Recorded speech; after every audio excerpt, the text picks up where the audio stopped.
अरे साहब, कम से कम शर्म तो ये करो कि 2021 में आप ही की पार्टी के बड़े नेताओं और मंत्रियों के ट्वीट पड़े। अचानक से हालात बदल गए, जज्बात बदल गए, मौसम बदल गए, पार्टी बदल गई, सत्ता बदल गई, तुम भी बदल गए। साहब ऐसे नहीं चलेगा। तथ्यों पे बात करो, जो बात आपने की उस पे अडिग तो रहो। कम से कम ये से थोड़ी है कि आपने रात को जो है कुछ लिख दिया, सुबह कुछ लिख दोगे। साहब ऐसे नहीं होगा, ये गलत है। आपको अडिग रहना पड़ेगा, जवाब देना पड़ेगा। और मैं व्यक्ति, कितनी बड़ी बात होती है कि आदमी एक चुनाव लड़ता है ना, तो आदमी के लिए दिन रात आदमी के पल में यही होता है कि भाई मैं इस चुनाव को कैसे मैनेजमेंट करूं, कैसे मुझे जीतना है। उस व्यक्ति ने उस चीज को साइड में किया। उस व्यक्ति ने कहा कि मेरी लड़ाई जिसको मैं लड़ रहा हूँ, और वो युवा आज भी लड़ रहे हैं, उस लड़ाई को लड़ते हुए टंकी में चढ़ गए, तो मेरा हक बनता है उस युवाओं से जाके मैं बात करूं, क्योंकि उनको मैंने सांत्वना दी है, दिलासा दी है कि आपका मैं साथ दूंगा हमेशा। हक की लड़ाई में कितनी भी बाधाएं आए हम देखेंगे। हम टंकी पे चढ़े, एक दिन नहीं, 2 दिन नहीं, हम 3 दिन टिके रहे। 3 दिन ऐसे भी नहीं टिके रहे, हम भूखे प्यासे टिके रहे। प्रशासन ने खूब सारे षड्यंत्र रचे, लेकिन राजस्थान के किसी भी विधायक, किसी भी ने हमारा साथ नहीं दिया। हनुमान बेनीवाल जी, उस समय इनकी रैली थी वहां पे, उपचुनाव की लास्ट दिन था प्रचार का, उस टाइम इन्होंने खुलेआम बोला था मंच पे कि कांग्रेस में जैसे ये है कि 5-6 गुट अलग अलग बने हुए हैं, और उन 5-6 में से 2-3 में जो शख्स है वो अपने आप को जो है सीएम दावेदारी के रूप में भी मानते हैं। पायलट साहब सोचते हैं कि जब गहलोत साहब सोचते तो मैं क्यों करूं, जब सीएम तो गहलोत साहब को बनाना है, हाईकमान मेरे को तो बनाती नहीं है। उनका सपना ही है कि मुझे सीएम बनना है, लेकिन साहब सीएम बनने के लिए आप राजस्थान में सबसे बड़ी क्रांति युवा ला के आते हैं, क्यों नहीं बोला? वो पायलट साहब जिन्होंने अपनी सरकार में इसी मुद्दे को लेकर आंदोलन किया था, हम उनके साथ, मैं भी उस टाइम पैदल उनके साथ था, हम उनके साथ पैदल गए थे। और वापस यहाँ आज जयपुर में आके जब उन्होंने सभा करी, तो उन्होंने कहा था कि मैं पैरों की छालों की कसमें खाता हूँ कि तुम्हारे साथ कभी गलत नहीं होने दूंगा, मैं इस आरपीएससी को भंग करूंगा, मैं सचिन पायलट खुले आसमान में वादे करता हूँ। ये वो हमने विश्वास जताया, क्योंकि युवाओं का क्षेत्र, हमने सोचा कि जो व्यक्ति अपनी सरकार में हमारे लिए लड़ सकता है, वो तो यार विपक्ष में तो क्या पता। वो उसने 0 नंबर देके 7 नंबर जगा दिया। उसके बाद कॉपी स्कैनिंग होती है, बाकायदा कॉपी स्कैनिंग होती है, चेयरमैन की निगरानी में जब मामला आता है, तो आपको जो पता था कि ये 7 नंबर चढ़ाए हैं, हम ये नहीं कहते गलती हुई, पद्मा चौधरी के साथ हुई, एसटीएम हनुमाना राव, आरएस 2018 का देखो मुक्ता राव, और मैं खुले आम और कहता हूँ आरएस 2018 में ऐसे अभी तक इतने मेरे पास नाम मैं खुद कह सकता हूँ, और इतने आने वाले समय में धीरे धीरे ऐसे इतने नाम और आंकड़े आपके सामने आएंगे। आरएस 2018 की पूरी भर्ती फर्जी थी। आरएस 2018 के साथ 21 की भी मैं कह रहा हूँ, अगर आरपीएस इतनी दूध की धुली है, तो आरएस 2018 की सबकी कॉपियां सार्वजनिक की जाए, क्यों नहीं करती? हम शहीद स्मारक पर जयपुर में हैं। आप देख रहे हैं लगातार हम आपके साथ तस्वीरें साझा कर रहे हैं। पिछले 20 दिनों से कंटिन्यू ये धरना प्रदर्शन है वो जारी है। इसी धरने के अंदर एक ऐसे लड़ाके के रूप में इस धरना जब से शुरू हुआ है तब से लगाकर आज दिन तक डटे हुए हैं। मेरे साथ में युवा ऐसे जो ऐसे ही प्रतीक से और जो इस संबंध भी रखते हैं, लादूराम जी गोदारा, उनसे हम बातचीत करेंगे और तमाम उन मुद्दों के बारे में बात करेंगे। सर नमस्कार। नमस्कार जी। सर आप शुरुआत से लेकर मैं देख रहा हूँ लगातार आप इस धरने पर डटे हुए हैं, और ये जैसे अपना धरना जैसे बीच में स्थगित भी हुआ, उसके बाद में जब वापस कल से शुरू हुआ, तो अब कल से भी आप बैठे, और एक डेट थी कि आज जब निर्णय आने की, उसमें जो सरकार है वो सही जवाब नहीं दे पा रही है, क्या कहना चाहोगे? सरकार जो है युवाओं को केवल गुमराह करना चाहती है। ये सरकार ये है कि जब अक्टूबर के अंदर सरकार ने सब कमेटी की रिपोर्ट दे दी थी, सब कमेटी ने ये कह दिया कि इस भर्ती को रद्द कर दो। उसके बाद में मामला कोर्ट में गया, और कोर्ट ने जो है सरकार को करीबन पिछले 4-5 महीने से समय दिया जा रहा है। एक बार कोर्ट ने सरकार को सबसे बड़ा 2 महीने का समय दे दिया, लेकिन सरकार ने पिछले 4-5 महीने में एक भी बार भी इस भर्ती पर कोई भी विचार नहीं किया कि हमें कोर्ट में भी जो है जवाब देना है, या हमें युवाओं के लिए इस पर कोई निर्णय भी लेना है। जब 4-5 महीने बीत गए और 2 महीने का समय जो है बीतने को आया, तो हम लगातार क्या है कि हमने विपक्ष से भी निवेदन किया उनका साहब, क्योंकि हम क्या है कि युवा जब 2021 से आंदोलन करते करते आए हैं, तो अनेक बार क्या है कि हमें प्रोटेस्ट करते टाइम हमें गिरफ्तार भी करने लगे तो हमारे साथ जो और अन्य साथी युवा जुड़े हुए थे, वो युवा भी क्या है कि प्रशासन से और सरकार से डरने लगे और थक गए थे। लेकिन हम जो है हिम्मत नहीं हारे, हमने इस चीज को एक व्यक्तिगत तौर पे ले लिया, मन का इस लड़ाई को अपन को जीतनी है। अगर आंखों के सामने आपके सामने इतना बड़ा अन्याय हुआ है, आप खुद उसमें पीड़ित हो, और उसके बाद में आप सोच रहे हो कि यार चलो कोई बात नहीं, हार जाओगे, तो इसका मतलब या तो तुम अपने आप को युवा मत कहो, या फिर तुम अपने आप को ये मत कहो कि भाई मैं जो है ईमानदार हूँ, या मैं खुद अपने आप को भगत सिंह का रूप मानता हूँ। अगर आज तुम्हारे साथ किसी शख्स ने कहा था कि अगर पड़ोसी के घर में गलत हो रहा है और तुम आज आंखों से देख रहे हो तो कल तुम्हारे साथ भी होगा, तो आज हमारे साथ हुआ तो हम लड़ने के लिए आए, अन्य युवाओं के साथ हुआ वो भी आए, लेकिन वो थके तो हम सत्ता से जब हार गए तो हम विपक्ष की सरकार के पास जाके निवेदन करने लगे। हमें पता था कि भाई जो किया कराया है रायता फैलाया हुआ तो विपक्ष का ही था, लेकिन फिर भी हम निवेदन करने के लिए गए कि एक विपक्ष का धर्म होता है कि जब सत्ता पक्ष नहीं सुनता है तो विपक्ष जो है मजबूती के तौर पर जो है उस आवाज को उठाता है। तो हम विपक्ष से निवेदन करने के लिए गए तो विपक्ष से जो है हमें बिल्कुल और बिल्कुल मैं ये कह सकता हूँ कि 1% भी जो है किसी ने हमारी सहायता नहीं करी। यहाँ तक कि सोशल मीडिया पर भी कंटिन्यू 2 महीने विधानसभा चली, लेकिन हमारे मुद्दे पे किसी ने बात नहीं की। हाँ, 1-2 बार जरूर कभी अखबार में कोई ऐसी न्यूज आई तो उन्होंने जो है खुद को मीडिया के लिए बोलने के लिए कह दिया, लेकिन पॉइंट पे किसी ने अपनी एसआई भर्ती के मुद्दे पर किसी शख्स ने बात नहीं करी। जो 2-3 विधायकों ने बोला है मैं उनको धन्यवाद भी दूंगा कि आपने हिम्मत करके बोला तो है, चाहे कुछ भी बोला हो आपने बोला जरूर है। कांग्रेस को समय मिल गया दादी नानी के नाम पे, विधानसभा बंद कर दी लेकिन युवा उन्हें नहीं दिखे। अभी ईटी की रेड बड़ी राजस्थान में ही कांग्रेस के खाजरावास जी के, कांग्रेस प्रोटेस्ट करने लग गई। अरे साहब युवाओं के साथ कितना हो रहा है, आप आओ तो सही, किसी ने नहीं बोला। वो पायलट साहब जिन्होंने अपनी सरकार में इसी मुद्दे को लेकर आंदोलन किया था, हम उनके साथ, मैं भी उस टाइम पैदल उनके साथ था, हम उनके साथ पैदल गए थे और वापस यहाँ आज जयपुर में आके जब उन्होंने सभा करी तो उन्होंने कहा था कि मैं पैरों की छालों की कसमें खाता हूँ कि तुम्हारे साथ कभी गलत नहीं होने दूंगा, मैं इस आरपीएससी को भंग करूंगा, मैं सचिन पायलट खुले आसमान में वादे करता हूँ। ये वो हमने विश्वास जताया क्योंकि युवाओं का क्षेत्र, हमने सोचा कि जो व्यक्ति अपनी सरकार में हमारे लिए लड़ सकता है वो तो यार विपक्ष में तो क्या पता बहुत कुछ कर सकता है। निसंकोच कांग्रेस सरकार हार गई और विपक्ष में आ गई, लेकिन उस शख्स के पास हम निवेदन करने के लिए, लेकिन उसने हमारी सुने नहीं। हाँ, आश्वासन दिया कि बिल्कुल बात करेंगे, लेकिन एक बार भी उसने बात नहीं करी। 2-3 बार मीडिया में जरूर बोले, क्योंकि मीडिया में इसलिए बोलना पड़ता उस आदमी को क्योंकि मीडिया वाले जाकर उससे सवाल करते हैं तो वो बोलता है। लेकिन मैं उनसे कहूंगा साहब, जब सोशल मीडिया से ही सारी लड़ाई जीती जाती है तो फिर धरातल पे लड़ने की बात कहाँ आती है? आप भी तो फिर सारी लड़ाई सोशल मीडिया से ही जीत लो, क्यों आते हो धरातल पे? आज युवा तुम्हें पुकार रहा है, 1.5 साल हो गए विपक्ष में आए हुए, आखिर कौन है धनी धोनी? भाई आप तो उस समय आपकी सरकार के टाइम विरोधी कर रहे थे, तो उस टाइम भी आपकी सरकार के आपके जो है साथ नहीं थे। तो जब आपकी सरकार का किया कबाड़ा था, आप उस टाइम भी पता था और आपने विरोध किया, तो आज क्यों नहीं कर रहे भाई?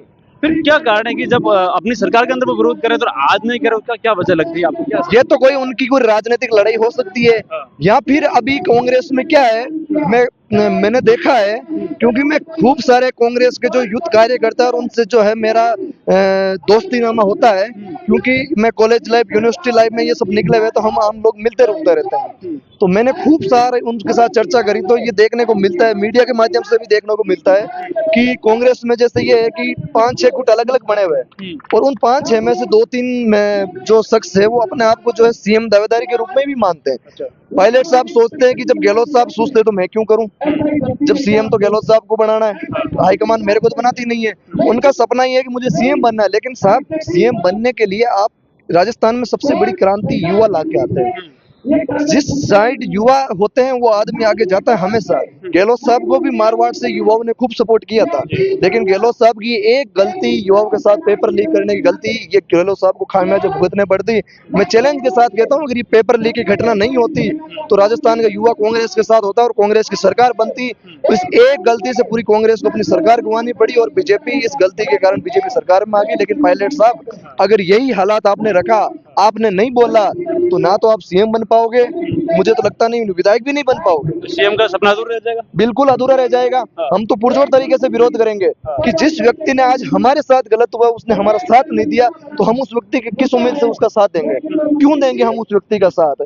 आखिर जनता का प्रतिनिधित्व करने वाला जो भी जो है प्रतिनिधि होता है, चाहे वो एमएलए हो, एमपी हो, किसी भी पद पे हो, वो एक जनता का प्रतिनिधित्व करता है कि जनता के जो भी मुद्दे होते हैं उनको सबको कंबाइंड करके वो व्यक्ति एक बड़े मंच पे जाके उठाता है। सर किरोड़ी लाल जी ने भी तो इस मुद्दे को लेकर उठाया था, और जब अब मंत्री पद भी एक बार उन्होंने तो छोड़ दिया था, बोले मंत्री पद भी नहीं लूंगा इसी मुद्दे को लेकर, और अब वापस वो मंत्री पद को भी काम करने लग गया, सारी चीजें हो गई। देखो किरोड़ी लाल जी का तो मैं जितना शुक्रगुजार करूं, जितना धन्यवाद दूं उस कम है, क्योंकि जब 2021 में उस समय किरोड़ी लाल जी विपक्ष में थे, तब इस भर्ती की लड़ाई लड़ने के लिए हमने जब लड़ाई शुरुआत करी वो शख्स हमारे साथ था यहाँ पे।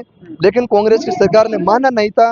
उस समय फिर धीरे धीरे युवा भी जो है साथ देने कम आ गए थे, युवा कमजोर पड़ गए थे, तो किरोड़ी लाल जी ने भी कहा कि भाई आपको थकने की जरूरत नहीं है, इस लड़ाई को मैं लड़ूंगा।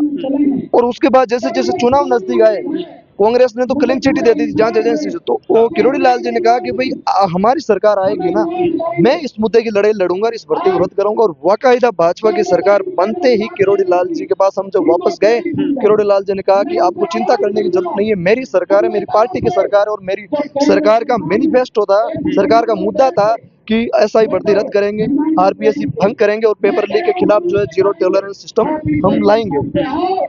किरोड़ी लाल जी ने जैसे ही एसओजी गठित हुई, जांच सामने एक बार हुई, हम भी फिर जो है जून जुलाई अगस्त से जो है हम धीरे धीरे विरोध शुरू करने लग गए। किरोड़ी लाल जी हमारे साथ आए, जब जब हमारे को किरोड़ी लाल जी को जरूरत पड़ी, किरोड़ी लाल जी ने हमारा साथ दिया। चाहे चुनाव के दौरान हम टंकी पे चढ़े थे, 3 दिन हम टंकी पे चढ़े थे।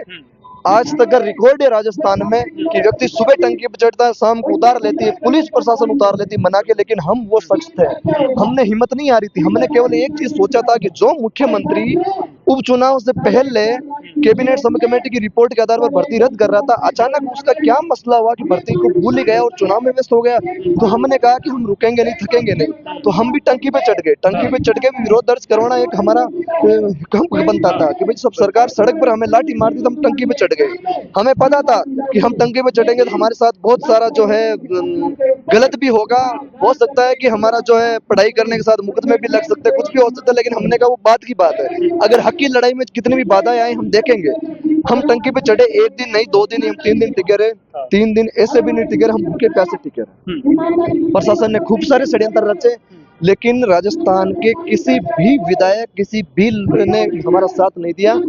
हनुमान बेनीवाल जी, उस समय इनकी रैली थी वहां पे, उपचुनाव की लास्ट दिन था प्रचार का, उस टाइम इन्होंने खुलेआम बोला था, मंच पे भी बोला था, एसआई भर्ती की वहां उन्होंने जो है मांग भी उठाई थी। और किरोड़ी लाल जी जिस दिन चुनाव प्रचार का मतलब ये है कि जैसे 13 तारीख को उपचुनाव था और 12 तारीख को प्रचार ऑफ होता है।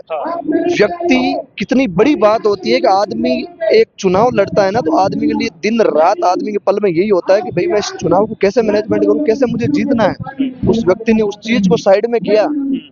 उस व्यक्ति ने कहा कि मेरी लड़ाई जिसको मैं लड़ रहा हूँ, और वो युवा आज भी लड़ रहे हैं, उस लड़ाई को लड़ते हुए टंकी में चढ़ गए, तो मेरा हक बनता है उस युवाओं से जाके मैं बात करूं, क्योंकि उनको मैंने सांत्वना दी है, दिलासा दी है कि आपका मैं साथ दूंगा हमेशा। व्यक्ति दोसा से चला के टंकी से हमें उतारने के लिए आया, हमारे साथ सामने टंकी पे चढ़ के आ गया और टंकी पे चढ़ के हमसे बात करी कि आपके ऊपर कोई कार्यवाही नहीं होने दूंगा, मैं सरकार से वार्ता करूंगा। उसके बाद में किरोड़ी जी नरेश वाले मीटर में व्यस्त हो गए थे, और उसके बाद सरकार दूसरे दिन आके हमें गिरफ्तार कर लेती है। लेकिन उस शख्स ने सरकार को कहा कि जब मेरी वार्ता हो गई कि इनको गिरफ्तार नहीं करना, तो आपने क्यों गिरफ्तार किया? इनका जब मैंने मुख्यमंत्री जी से, सरकार से मैं इनकी वार्ता करवा रहा हूँ, तो मैं क्यों करूँ? बाकायदा पुलिस ने हमें बेझिझक जो है हमें छोड़ा, और उसके बाद हमें पुलिस ने कभी गिरफ्तार करने की कोशिश की। यही वजह है कि आप हनुमान बेनीवाल के साथ डटे हुए, कि आपको पूरा भरोसा आ गया उसमें? बिल्कुल। उसके बाद क्या हुआ, किरोड़ी लाल जी का हमें एक बार आधी रात को भी पुलिस गिरफ्तार करने आई। व्यक्ति आधी रात को 12:30 बजे एक फोन पे आ गया। कितनी बड़ी बात है कि कोई विधायक मंत्री जहाँ लोगों के फोन नहीं उठाते, वहाँ एक फोन पे हमने तो सूचना भी नहीं दी कि क्या हो रहा है, क्योंकि हमारे फोन बंद थे। पता हमारे साथ वालों ने या कैसे उनको भनक लगी, वो तुरंत जो है उठ के और रात को भी आ गए और पुलिस वालों से बेझिझक बढ़ गए कि इनके साथ आधी रात को गिरफ्तार करने क्यों आए। उसके बाद क्या हुआ कि थोड़ा वक्त बीतने गया, और किरोड़ी लाल जी ने, जैसे आप कह रहे हो, मंत्री पद से इस्तीफा दे रखा था, वाकई तो उसने अपनी सरकार में खुलेआम इस्तीफा दिया कि भाई मुझे नहीं चाहिए मंत्री पद। ठीक है, सरकार ने उनका इस्तीफा स्वीकार नहीं किया। किरोड़ी लाल जी को लगा कि यार मुझे सरकार मेरा इस्तीफा स्वीकार नहीं कर रही और मुझे मंत्री पद दिया है, लेकिन मंत्री पद जिस डिपार्टमेंट को उन्होंने मिला, उस डिपार्टमेंट की जब उन्होंने हालत देखी कि उस डिपार्टमेंट में काम नहीं हो रहा, लोग जो है नाराज हो रहे, लोगों के साथ गलत किया जा रहा है, तो उन्होंने कहा कि भाई मैं, सरकार नहीं स्वीकार कर रही, मैं मेरा मंत्री पद इसलिए संभालूंगा कि मेरे डिपार्टमेंट में जो लोग आते हैं, जो आपदा प्रबंधन और जो भी सिस्टम में उनके कार्य आते हैं, उनके साथ, लोगों के साथ, किसानों के साथ गलत नहीं होना चाहिए, मैं संभालूंगा। और उन्होंने बाकायदा मंत्री पद संभाला। और आज भी वो मीडिया के तौर पर जो जहां भी वो जो कोई उनसे सवाल सवाल करता हूँ वो यही कहते हैं एसआई भर्ती रद्द करनी चाहिए। मैं पहले भी साथ था, आज भी साथ हूँ और मैं बार बार सरकार से निवेदन कर रहा हूँ। हम बेनीवाल जी भी हमारी आवाज उठाते गए, हम बेनीवाल जी के पास भी गए, इन्होंने हमारे 2021 में भी सोशल मीडिया के माध्यम से आवाज उठाई। राजस्थान के 25 लोकसभा सांसद और 10 राज्यसभा सांसद में से एक व्यक्ति है जिन्होंने लोकसभा में एक बार नहीं 2 बार हमारी आवाज उठाई। उनके बाद इन्होंने कहा कि भाई मैं इस लड़ाई के लिए आंदोलन करूंगा। अगर एसआई और आरपीएससी में आए दिन अखबारों में ऐसी गलत अफवाह आ रही है, जब सरकार के सब लोगों ने, संवैधानिक पद पर रहने वाले लोगों ने ये कह दिया रद्द होनी चाहिए, उसके बाद नहीं करी तो मैं आपके लिए लड़ाई लड़ूंगा। आपको कमजोर होने की जरूरत नहीं है, आपको जो है हिम्मत हारने की जरूरत नहीं है। इंसान अपनी जुबान पर अडिग रहते हुए और लड़ाई लड़ने के लिए जयपुर के शहीद स्मारक पे ये आ गया कि भाई मैं लड़ाई लड़ूंगा। और लड़ाई लड़ने के लिए जिस दिन आया उस दिन एक ही बात की थी कि जब तक हम जीतेंगे नहीं तब तक ये आंदोलन अनिश्चितकालीन चलेगा, हम रुकेंगे नहीं। हमारा आंदोलन कंटिन्यू 13 दिन चला। बीच में 2 तारीख को जो है हमने सरकार को जो है ट्रेलर भी दिखाए, इन्होंने हमने सांकेतिक गिरफ्तारियां दी। हम जितने भी हमारे युवा साथी हैं उनके साथ हम गलत नहीं करवाना चाहते थे, कोई लाठीचार्ज हो या कुछ भी हो। हम देखना चाहते थे कि भी सरकार अगर पहले तरीके से मान जाए तो ठीक रहेगा। अगर सरकार तरीके से नहीं मानी उससे भी सरकार को फर्क नहीं पड़ा, फर्क पड़ा तभी सरकार ने जो है मीटिंग करी सब कमेटी की। लेकिन मैं सरकार कहूंगा उन्हीं सब कमेटी की मीटिंग क्यों कर रहे हो आप? जब वो सब कमेटी वो संवैधानिक पद पे है, उसने राय दे दी और वो राय माननीय जज साहब के सामने कोर्ट में पेश है, तो आप थूक के चाटोगे क्या साहब? ऐसे थोड़ी, ऐसे तो कल आपको ये कह दोगे कि हमने किसी केस में किसी व्यक्ति को फांसी दे दी और थोड़े दिनों बाद में मान लो कि आप ये कह दोगे कि नहीं नहीं हमसे तो गलती हो गई यार, तो ऐसे क्या आप किसी इंसान को मार दोगे? ऐसे नहीं होता साहब, ये सब आपके इशारों पे हो रहा। मुख्यमंत्री जी हम बेवकूफ नहीं है, हमें पता है कि अचानक से जो है नाव कहां से क्यों पलटी है, लेकिन इस नाव को आपको सीधा करना पड़ेगा। आप तो हमें एक तरफा फैसला दे दो कि रद्द कर रहे हो या नहीं कर रहे हो, लेकिन बीच में मत जोड़ो। ये सास बहू का जो खेल खेल रहे हो ना, ये नहीं चलेगा।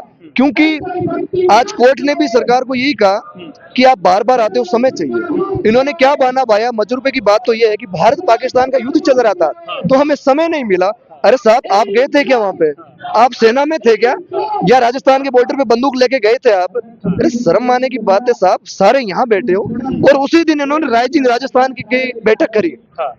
जो राइजिंग राजस्थान के मुद्दा जिस पे एलिगेशन लगते जा रहे हैं, जिन्होंने इन्होंने कंपनियों ने जो है घोटाले किए, झूठे एमओयू किए, जिसको आज तक इन्होंने ऑन रिकॉर्ड दिखाया ही नहीं है। और उसी राइजिंग राजस्थान में ड्रामे के लिए, न्यूज़पेपर में छपने के लिए, दिल्ली वालों को दिखाने के लिए कि लो जी हम ये कर रहे हैं। आपको कैबिनेट पर बैठक नहीं कर पाई इस निर्णय पे? 5 मिनट का समय लगता है, थोड़ा सा समय लगता है। ये प्रदेश के युवाओं की नहीं, ये तो जनता की लड़ाई है पूरे प्रदेश की। क्योंकि ये थानेदारों की लड़ाई, ये थानों में जाते हैं ना, उस थानों में केवल युवा भी नहीं जाते हैं, जिस एरिया में जो लोग रहते हैं उस एरिया के लोगों का उस थाने में काम पड़ता है साहब। अगर इनकी एक कलम, इनकी एक गलती से अगर किसी भी जनता के साथ गलत होता है ना, उस जनता का कितना बड़ा कुठाराघात ये करेंगे, सोचने की बात है। इनकी कलम की ताकत जो है एक जनता का जीवन बर्बाद कर सकती है साहब। ये सोचो आप, प्रदेश के युवाओं के साथ साथ जनता की लड़ाई है, जिस जनता ने आपको इस कुर्सी में बिठाया।